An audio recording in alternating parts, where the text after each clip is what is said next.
Hi, I'm Stiernholm. I'm a big fan of kits. Having collected what I need in a particular situation and keeping it together so that I find it easily when I need it simplifies my workdays immensely. In my weekend bag that I use while traveling to my talks, I keep 4 kits. And here's my favorite from an aesthetic perspective. Let me show you what's in it. A Gooditama polishing cloth for my computer screen. A VGA to Thunderbolt adapter for when the projector doesn't have HDMI.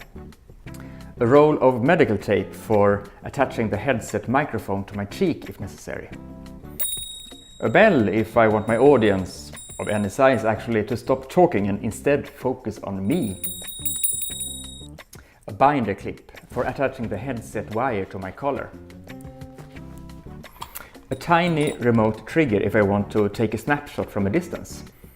And a USB stick with my presentation on it, just in case. That's what's in one of my kits. If you're curious to see what's in my other kits, just say so and I'll show you. And tell me what's in your favorite kit.